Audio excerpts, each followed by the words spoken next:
Hei og velkommen til denne podcasten fra Eviny. I dag så står vi her på Ekebergsletta, på toppen av Oslo, rett ved hovedscenen på en av Norges aller største musikkfestivaler, Tons of Rock. Og noen av mine kolleger i Eviny, de som jobber med utslippsfrie løsninger til bygg- og anleggsbransjen, de har hjulpet til her for arrangørene. De skal du høre fra, men ikke minst så skal vi snakke med Livenation som står bak festivalen. Og aller først har vi fått storfint besøk. Vi skal bytte til engelsk, for sammen med meg så står bærekraftssjefen i Europa hos verdens aller største konsert- og festivalarrangør Livenation. Patricia, welcome to Oslo and our podcast. Thank you so much. Thanks for having me. What measures have Livenation taken to organize even more sustainable events? So we launched our charter, sustainability charter, back in 2019 to start actually assessing and understanding the impact that we were having on the environment. So basically we've been working on two different areas. So that's climate change, anything around emissions, transportation, energy. And then the second area that we are working on is on resource efficiency. So anything around waste, plastic, food, water, etc. And then we have a third area, but I would say is really integrated within these two areas, which is stakeholder engagement. So how we communicate everything that we are doing, but also how we engage with our value chain, like sponsors and suppliers, fans, artists, to really help us reach some of those targets. So since we launched that, that's basically how we are working with all the value chain from our festivals, and again also in our shows with the artists, but also with the fans. And you have set some ambitious goals or targets for your work. Can you mention some of them? Yeah, of course. So one of the most ambitious targets is to reduce our carbon footprint in half by 2030 with a 2019 baseline, and this is globally. So meaning we collected or we calculated the carbon footprint of all Livenation globally, and now we're working on cutting that in half by 2030. That's on climate change. We're also working on being all our events powered with 100% renewable energy by 2030. I think probably we will get there way earlier. Really?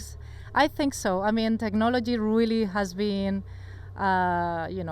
increasing in the last couple of years. Since 2020 and 2021, like companies have been able to, to have time for R&D and this and that, and so I think it's closer than what we thought when we launched the charter, really. So basically what we are working on is on decarbonize our energy sources. That's also one of the main targets that we launched or we committed to. So that will be on climate change, and then resource efficiency. We have eliminate single-use plastic from our events. We're also working towards zero waste to landfill by 2030. That one will be probably a difficult one because waste, I mean, as everyone knows, is really a systemic problem. It's really not dependent on the companies only. I mean, we are all part of the problem and also the solution. So yeah, that's also a very ambitious commitment, I would say. So those are like the big targets that I'm working with my teams. And how are you and Green Nation working to facilitate for local organizers? So the way we work, so we have sustainability leads on every key market, and the way we work is, well, first of all, sharing information and sharing best practices. We have meetings every month. We also have a global meeting annually, in which we share practices, but also experience. Sometimes we work with the same suppliers. Of course, access to new technology, as I was saying, that's really key. We also have a framework that we work on and action plans, and so basically that's how we work together and how we collaborate with the local promoters. Basically providing resources, providing knowledge, providing expertise. Sharing information, sharing best practices, etc. What do you see as the biggest challenge to reach your targets right now? Well, as I was saying, I would say the biggest challenges is when a problem is it goes beyond our borders, right? When it's something that is not so much about how we do things, because that you can analyze and you can work with your teams and decide how to make a change. But some problems are systemic. Some problems go really beyond us, and it can be maybe, for example, if we really want to reach zero waste to landfill by 2030, we need to start composting, right? And sort food waste, but not every place has access to composting facilities, for example. So that will be a problem that even if we want to do it, it takes more time. So I would say the hardest is when it goes beyond our borders, but also that's why it's so important that third area that I was telling you about stakeholder engagement, because I only mentioned artists and suppliers, but we also collaborate with or partner with local authorities, right? For example, when we're talking about transportation of the funds, all the emissions, it's really important that we collaborate with the local authorities, maybe to increase the number of stations that so the funds can get to our events with public transportation. Or, for example, sometimes it has happened that our events finish later than the last tram or metro, so we need to collaborate with the local authorities and say, hey, can you enlarge maybe the days of the show? So it's very important to reach our targets, to have everyone involved and not just, it's really a team effort. And I guess you also meet local differences when it comes to knowledge or what you're talking about when it comes to the local concert festival or the local society. Like here in Norway, EVs, electric cars, etc., is a big thing, been a big thing for several years. But few other countries, few steps behind. So I guess that's a challenge as well, to get everyone on the same path. Yeah, that's actually a really good point. This is why it's so important to have sustainability leads on each market, because each market is very different. Like I manage, I oversee, not manage, but I oversee EMEA, which is Europe, Middle East, and Africa. So you can imagine the differences in systems, in culture, in regulation. So it's really key, and it's not so much about saying someone is doing better than others or someone's are more advanced than others. It's just we're in different parts of our journey, and also it's important to understand that sustainability is also about understanding that one size doesn't fit all. Because if you mandate something like, okay, we need to do X, Y, Z in all markets need to use, this type of product or this type of system, it might not work in other countries, and actually it might create more harm than good. So that's why what's important, at least the way I work with my teams, is we have the same goals, but how we reach those goals, it might differ very much, because we need to consider again, waste management systems. For example, I'll give you a concrete example, which is always easier to understand. PLA. So PLA is a bioplastic, which it was sold as something really great because it's biodegradable and this and that. But actually, PLA is not biodegradable. It's compostable, but it's only compostable under certain conditions, and those conditions are very, very specific. Meaning you cannot just compost it in your backyard. Very few countries in Europe can actually deal with PLA. And at the end, we saw that PLA was being either, incinerated or just sent to landfill or mixed to plastic. So then it was a bit of a mess. So you couldn't really say, okay, all markets are going to use PLA, because actually some countries were able to deal with this PLA and actually compost it, but other countries just needed to burn it. So we were actually providing more harm to the waste facilities than good. So that's why it's super, super important to have these people that they know their market and they know how it works, to really tell us what's the most sustainable solution for that specific market. So that's how we navigate these differences in in culture, in systems, in language. Like even language plays a role. I mean, you will be amazed. Like you think something that, oh yeah, it can be translated, but not always, you know? Sometimes you need those subtleties to explain people certain things and to communicate certain things. So I would say that the best way to navigate these differences is about having these sustainability leads, dedicated person on each market, that they know the market, and also in share, because of course then we get ideas, and that's for sure, and that's what I was saying at the beginning. We get ideas from each other, and things that we found out in one place, like okay, let's try to pilot it in another place, and things like that. This is the music industry, and we know that several artists and musicians have been among the biggest climate and environmental and sustainability advocates for several decades. Yeah. Both in music, but also in lifestyle, I guess. Has the concert and festival industry been good enough to follow up the artists' commitment? Yeah, I think yes, and more this is, I see big changes. Since I started working for Livenation, that was in 2019, to now, I've seen a lot of changes. We actually launched the Green Nation touring program back in 2021 for this reason, because we saw more artists demanding changes in the way we were touring, and it's just not even demanding, but also requesting and asking questions, and we realized, because at the beginning we were just working with our festivals and our venues, things that we had 100% control over. But because, as you know, tour, we're just one piece of a bigger puzzle, right? But we have a lot of influence, and we can actually provide all this knowledge and help others that might struggle or whatnot. So yes, I definitely see. I mean, of course, there's still a lot to do. I mean, that's why we're here. Otherwise, we wouldn't be here and talking about this. And it's just one step, in front of the other. But definitely change. I mean, things are changing. Yeah. Changes are being really positive. I'm working, with artists at the moment that are questioning and asking for changes in the way we treat waste, or just asking questions, and that's really, really, really important. It's the same with the fans, right? Like fans also ask questions, and that really makes you realize that, okay, we are all in this together, and yes, change is happening.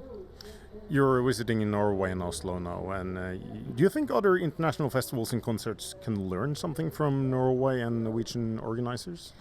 Yeah, I mean, something that I love about here, well, the fact that being able, for example, to connect all the events to the grid, it lowers, basically, you reach your decarbonization of the energy powers. Another thing that is amazing is you use a lot of EVs, so you have electric vehicles all over the place, and I think that's really, really amazing, because normally when we think, especially in the music industry, when you think of emissions and carbon footprint, you think of energy, right? Because that's your more your direct emissions, but it's also transportation, right? Like how our suppliers come to our events, how our audience, and here there's a lot of EVs. I see a lot of chargers. That's amazing. I mean, that's not very common in other places, and I love it when I go to the festivals or even to around the venues that are always chargers for the EVs. So yes, that's I would say that's really, really great. I mean, energy and all around it is really amazing in Norway. And Tons of Rock, what do you think of the job they have done here in Oslo? Listen, that is absolutely amazing, and I'm super, super excited about that. We went from being connected to the grid 60% to being close to 100%, and now we have backups with these batteries. So, and actually going back to the targets that we were discussing before, I mean, we're close to reaching our target in 2023 here. So that's really, really exciting. That's really amazing. As I was saying, I mean, the fact that we have technology, that we have access to being able to do that even before 2030. Again, when we launched the charter, that was a really ambitious target that we said, are we really going to get there? And the fact that Tons of Rock and Norway is showing that it actually is possible. it's really incredible, and I'm super excited to be here and to see it, and being able to share it with my team.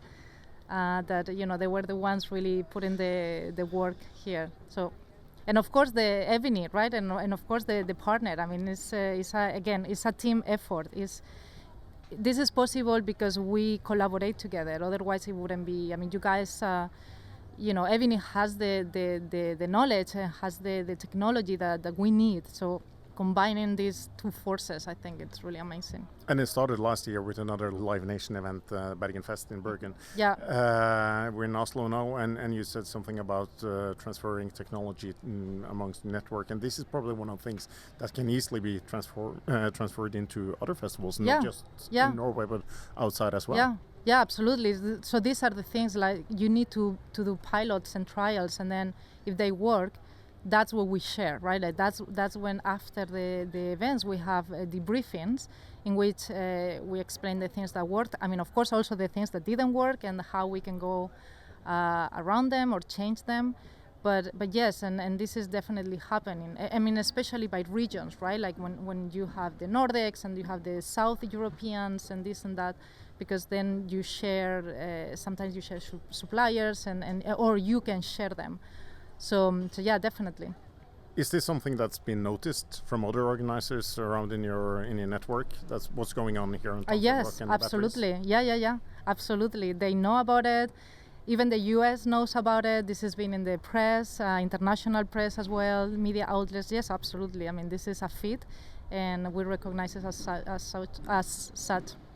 My last question: Do you get time to watch any of the concerts at the festivals you are visiting, or any favorites this summer? Yeah, that's actually a great question. Yes, of course. I mean, of course, I get time to enjoy the festival after the showing the festival site around and see all the activities. So actually last night I was at the Weekend, and great concert. Yes, it was really, really amazing. I loved it so much. Before that I was in the Netherlands, and I saw the Muse. And it was super cool. Yeah, fantastic. It was super cool. So yes, definitely I want to take time after touring the festival site and see all the amazing activities that we're doing to see the artists, because at the end of the day they're here for us, and it's really, really amazing to see them live, and also see the people enjoying the show in our festivals and our sites. Thank you very much for joining us. Yeah, thank you so much for having me. This is my first podcast, so I'm really, really excited to be here. You did very well. Thank you so much. Take care.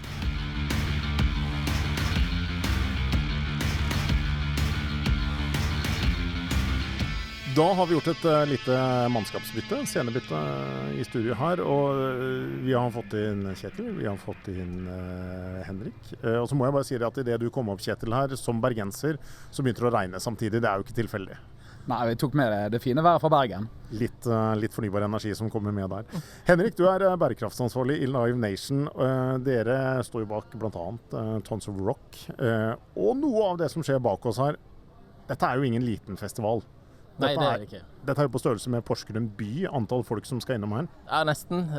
Min familie ville ha sagt noe annet, men, for de sier at den byen er litt større. Men det er en mellomstor by som vi setter opp på og gjennomfører og setter ned på bare et par uker. Så det er jo med alt det innebærer. Det er ikke bare scenen og bandet som skal på scenen, men det er jo alle fasiliteter som er inkludert, som da er strøm, og det er vann og kloakk og alle de tingene man trenger i en by. Og det skjer jo ikke på et industriområde. Det skjer jo på en fotballbane. Ja, eller ganske mange fotballbaner faktisk. Vi er jo på Ekebergsletta, hvor Norway Cup også er men ikke så lenge, så vi må jo ta veldig godt vare på den plenen som vi er på, og det miljøet som er rundt her. Og i tillegg så er det jo også litt sånn verneverdig område, så vi har veldig fokus på at det skal være rent og pent når vi drar herfra, og at gresset fremdeles kan brukes. Men det betyr også at det er ikke nødvendigvis alt av den infrastrukturen dere trenger for å arrangere en sånn festival, for en sånn festival, den har et enormt strømbehov. Stemmer. Og da har man tradisjonelt sett løst det med hjelp av dieselaggregat. stemmer også. Og det jo ikke helt miljøvennlig i 2023. Nei, det det ikke, og det var det vel egentlig ikke før heller. Men nå har jo verden heldigvis forandret seg. Og med tid og stunder så har man fått bygd opp landstrøm.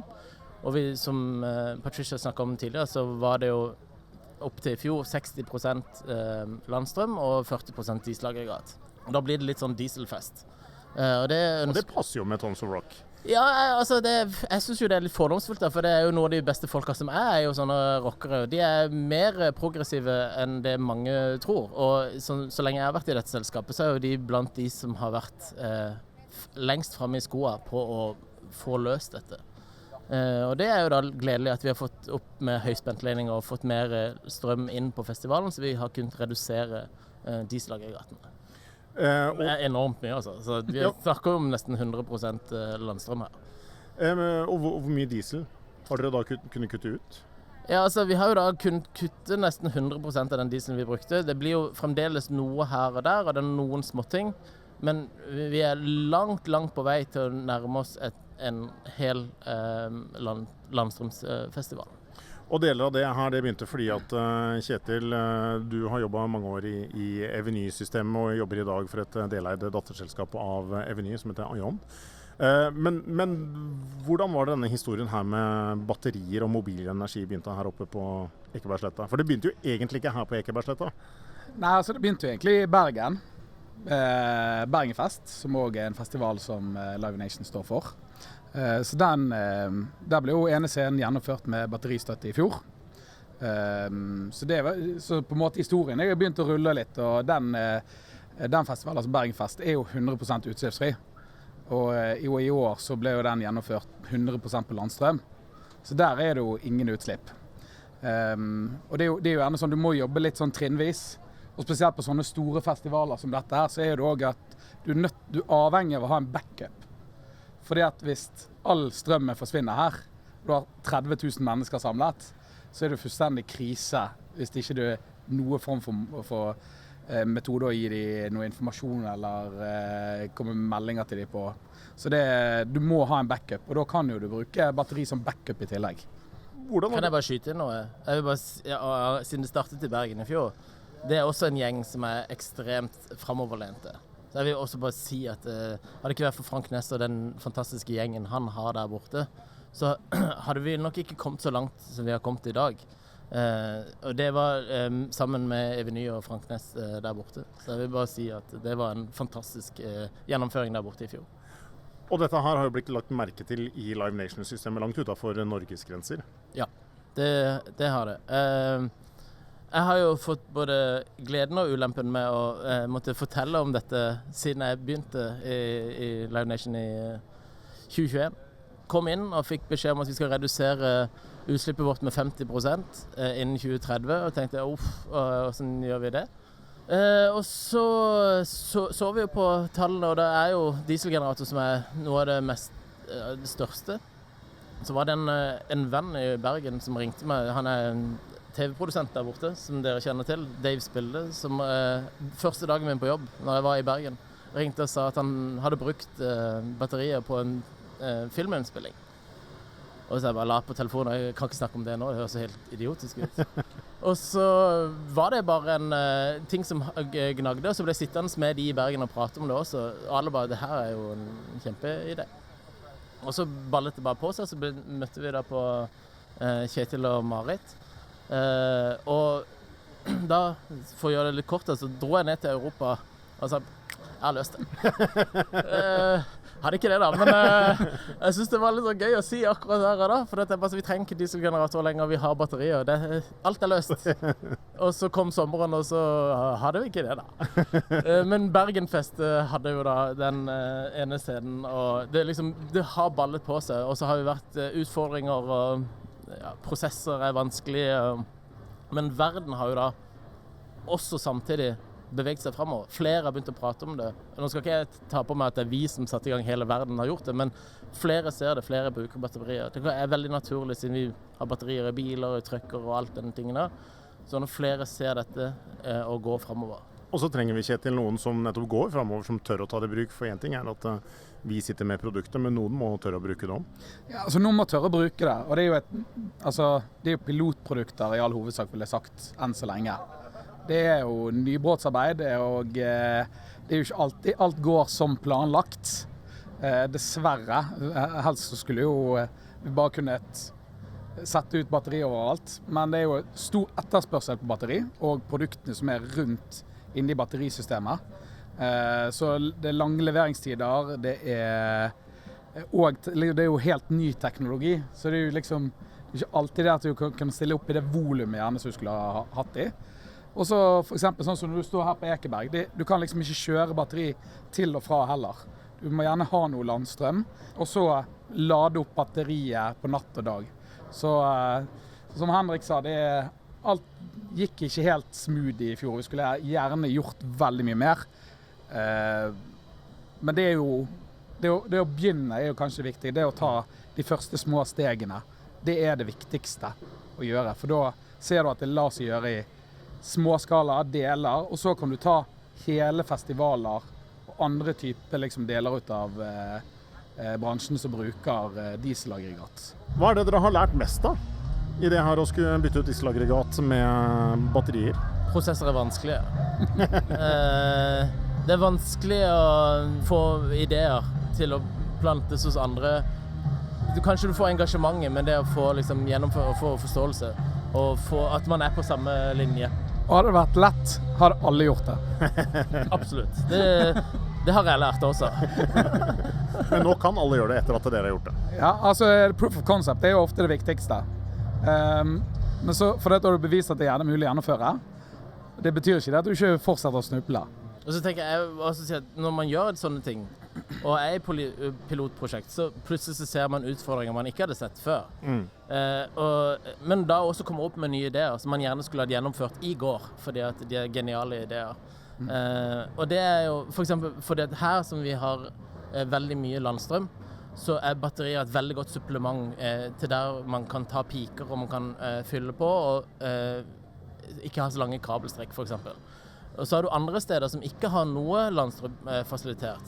Vi er veldig heldige i Norge at nesten alle plassene vi er på, så har vi stor del av landstrøm hvor vi kan edde på batterier. Men så har vi også noen som ikke har det, og der er det vi ønsker mest. For vi kommer ikke unna dieselgenerator på sånne steder. Og da er jo poenget, hvordan kan vi redusere de dieselgeneratorene? Ikke sant? Sånn at hvordan kan vi få de til å jobbe sammen med batterier? Og det er liksom, har vært min liksom, kjernebaby da, å få til. Som jeg gjerne skulle ha sett at den prosessen gikk litt fortere.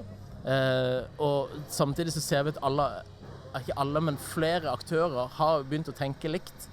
Så vi ser at noen har klart det, og noen har ikke klart det. Men det viktigste her, at den veien går videre, for det vi totalt sett skal gjøre, er å redusere utslippet. Ikke bare i Livenation, men totalt sett. Så vi vil jo at alle skal være med på å redusere utslippet, for det trenger vi som samfunn. Og det er jo det dette handler om. Vi gjør det jo ikke for oss selv, for å gjøre bare oss gode. Vi ønsker jo at hele samfunnet skal bli bra. Men altså, jeg vil skyte inn der, altså, jeg har vært på del av festivalet til Livenation, og jeg ser liksom det at når du først begynner å sette fokus på bærekraft og nullutslipp, så ser jeg at de har gjort veldig store skritt. Altså hva type kopper og glass de benytter på festivalene. Det vil si at det er kjempekult alt de har gjort der. At de aktiviserer liksom natur og ungdom inn for å holde en ren festival. For ikke ender opp med at du knekker opp alle glassene i mikrobiter og utover gresslettene og sånn. Så det er jo liksom det kanskje viktigste er at du setter det på dagsorden, og du setter det øverst, så skjer det uansett. Det er kjempekult av Livenation. Og så er det jo infrastruktur. Det er selvfølgelig enorme mengder med lyd og lys og scene som kan kreve mye strøm her. Men det er jo også en del elbiler som trenger lading. Dere legger jo faktisk til rette for lading her også. Ja, det er også en av de tingene som når vi begynte å snakke om batteri med denne gjengen, så kom det liksom litt inn fra sidelinjen at men vi har også sånne fast chargers.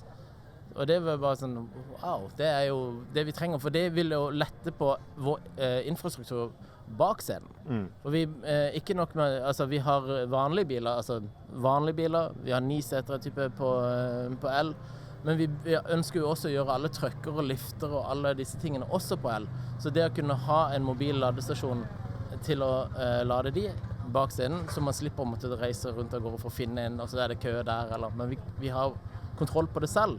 Det har vært en enorm lettelse, og det hjelper veldig, veldig mye. Og så det jo mange av disse artistene, de største artistene og utstyret, de kommer jo fra andre land, kommer inn til Norge, kommer med ikke en liten nisetter, de kommer gjerne med 1 eller 2 eller 3 eller 4 eller 5 semitrailere. Og der vi jo ikke helt enn at alle de går på el. Tror du at dette her kan også være med å pushe? Altså begynner dere å stille krav, begynner å sparke litt i leggen på leverandørene deres? Ja, altså, jeg tenker det liksom flerdelt dette her, for det litt samfunnet og globalt også samtidig. Sammenlignet jo når batteribiler kom, så var jo det en litt sånn, ja, det jo en gøy ting for noen få. Men så setter jo politikere i gang insentiver og ordninger som gjør at folk blir mer med. Det skaper jo et momentum hos folk, ikke sant? Og at Livenation og flere har fokus på dette, gjør jo at flere også setter fokus på det. Sånn at vi ønsker det, vi prøver å få det til, vi vet at det lastebiler på gang som på el. Vi snakker jo rekkeviddeangst for ganske mange, men jeg tror den biten har begynt å løsne. Og folk har mye mer tiltro fordi de ser elbiler i bylivet og langdistanse.